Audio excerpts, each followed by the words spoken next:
maybe they'll ask for some of that money that he's been getting paid while on the commissioner's exempt list, and then maybe he'll be back on the field this year. And I don't know. It's kind of like whatever at this point.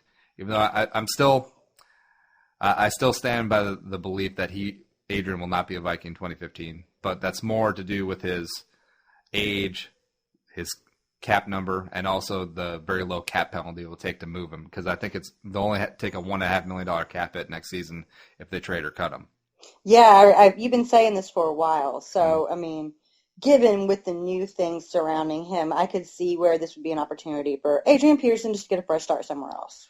Yeah, and it's kind of like the perfect storm, to use the cliche, because if the Vikings were 1-8 or 8-1, I don't think Adrian would even be considering taking a plea and considering coming back. The Vikings wouldn't even be thinking about bringing him back this season. But since they are 4-5, they got to bye this week. And they do have some outside shot at the playoffs, and Adrian, just taking his actions off the field out of it and just talking strictly about football would definitely be a welcome addition back into this, because McKinnon has some flashes. Asiata is what he is down near the goal line, but Adrian is still probably an elite top 5 running back.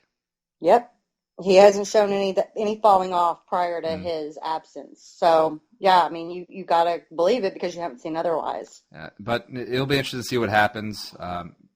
We are a big believer in second chances, and I do believe I think 1 year a suspension would have been fitting for Adrian's actions. That's just me, though.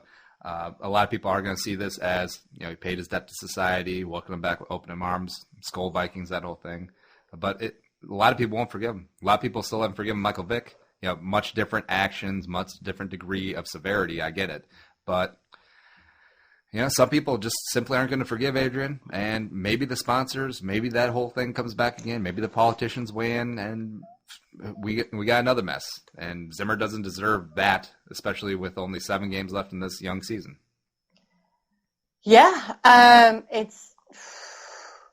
if you can see how other teams have done it in the NFL in the past with not the same, but, in other circumstances where there have been sort of outrageous, to many people, crimes committed and players coming back, you can see where the Vikings would say, hey, we have a chance to fight for a wild card spot or even better.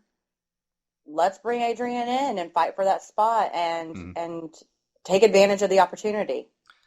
Worst people have come back to the NFL and been lauded for who they are. Dante Stallworth killed the guy. Josh Brent killed the guy coming back. And is in London with the Cowboys right now. Yep. So, I can't blame the Vikings at this point if they decided to bring Adrian Peterson back. Yeah, the one thing for me is that, like I said, Adrian is probably not going to be in the Vikings' plans next season. Zimmer is finally getting this young nucleus team going in the right direction. Why mess that up now? Just give this young team 7 more games to gel. And, Claire, what the hell are you doing over there? I'm not doing anything. I don't even understand. I can't even move, shift my body weight without you asking me what I'm doing. Are you eating Cheetos? No, I haven't put anything in my mouth the whole time we've been on the air. I got to mark that. That's going to become a sound drop. I figured. All right, moving on from our teams, let's talk about Brady-Manning Bowl 16, which did not live up to the hype. Patriots won 43-21. It turned into a passing show as Brady and Manning combined for an NFL record 110 passing attempts in a non-overtime game, which was nuts considering at noon Eastern time it was like a blizzard over there. And what are your thoughts on this? Well, I just thought Peyton Manning had an awful game and his team didn't help him at all.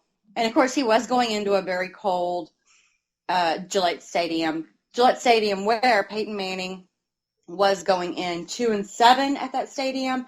And he is 5-11 versus Tom Brady, so the odds were not stacked in his favor. Of course, there were a couple records broken in this game. Mm-hmm. Peyton Manning had a record 14 games in the NFL with 2 TDs or more. Ooh. And then Tom Brady, he hit his 200th NFL game played, or his 200, start as a quarterback. And he has the highest record of anyone with that number of starts in the NFL at quarterback with 155 wins out of those 200 starts. So, that's kind of cool.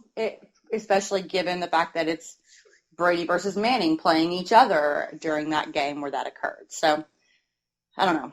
The going into the game, the Broncos were many people's consensus best team in the NFL, and every team has a bad game.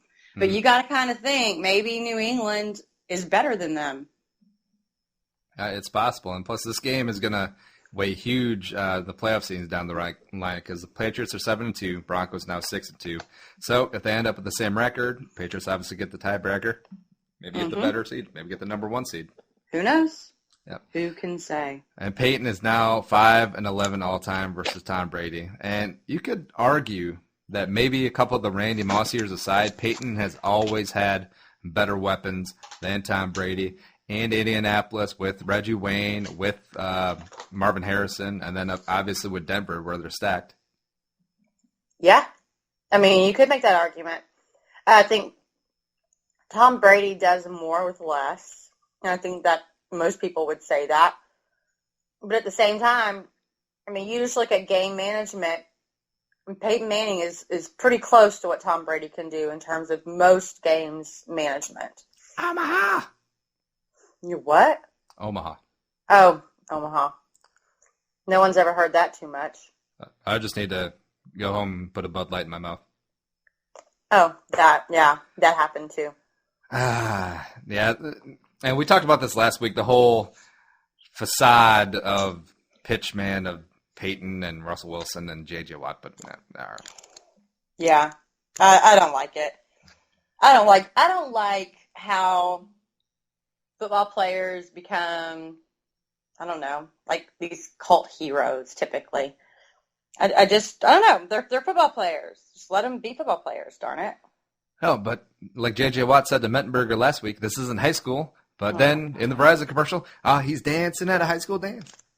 There you go. I mean, it's just a little contradictory. So how did J.J. Watt get in that dance anyways? He's down the chaperone list. Whose date is he? He's too old to be at that dance. If you live in the Houston, Texas area, you think J.J. Watt is going to come in full uniform up to a high school dance and they're not going to let him in?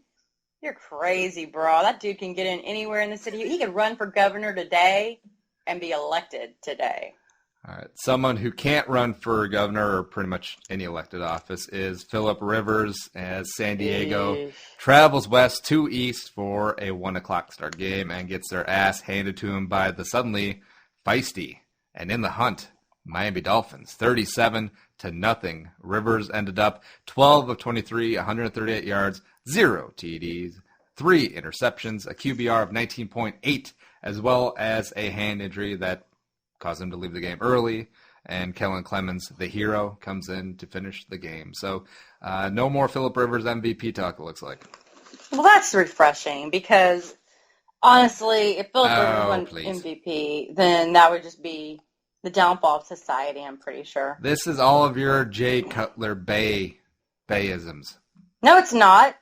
Because ever since Jay Cutler and Phillip Rivers gave me their respective opinions of themselves way back whenever it was San Diego played Denver a million years ago, Phillip Rivers has continued to be so Phillip Rivers I can't even handle him. And Jay Cutler has continued to endear and make me sad that he is being considered for the bench right now. So I'm just saying, it continues. I'll be fine if Cutler sat on the bench because I'm facing him in fantasy this week, and I need to win. I need a win to survive. No. He starts the game, but then he sat after the first drive after he throws 2 picks on the first drive. On the first drive. On the first drive. But from this game as well, Ryan Tannehill looks legit. Your boy, former Aggie wide receiver. Well, I mean, it took him a while, and he's still inconsistent, which is concerning. But this game was pretty good. He was 24 of 34. What was it, 3 touchdown passes? 3 TDs, 0 picks, 0 sacks. So that's a pretty cool day at the office for one Ryan Tannehill, former wide receiver. So this is the first time Miami has had a shutout since 2006. And San Diego, their first time they've been shut out since 1999.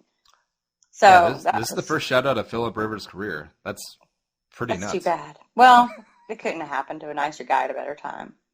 Now, do you think the whole Dan Marino mentoring or tutoring Ryan Tannehill is part of this, him playing well, or is that overblown? I don't think it hurts anything.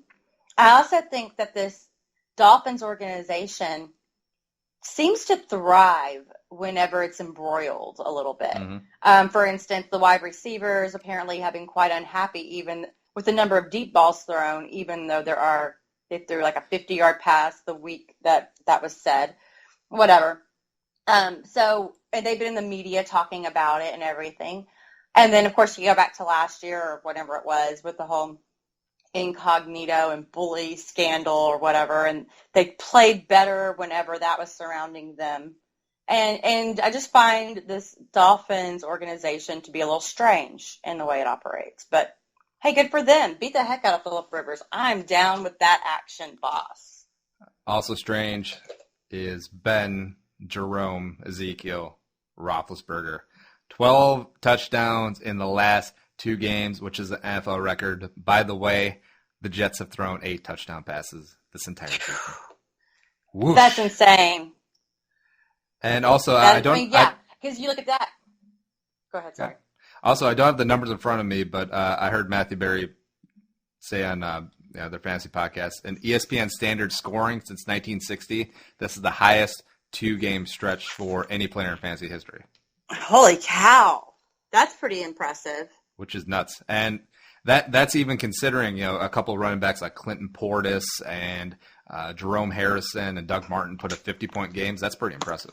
Yeah, who was the one in Detroit who had such a promising career and he spent a couple of years on IR and he recently retired? Yes. I mean, there were a couple of games there in his career where it was just the numbers were crazy. So Ben Roethlisberger has been so impressive of late in this Todd Haley offense, and it just makes you wonder what changed.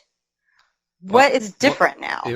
Snoop Dogg or Snoop Lion, or whatever he's called now, when he was calling out Todd Haley, is that we got to fire this mother. And that's what changed. And Todd Haley was like, you know what? If Snoop Dogg is doubting me, I better do better at my job. I'm sure that's exactly what he said. Ben, throw the ball better. Whoosh.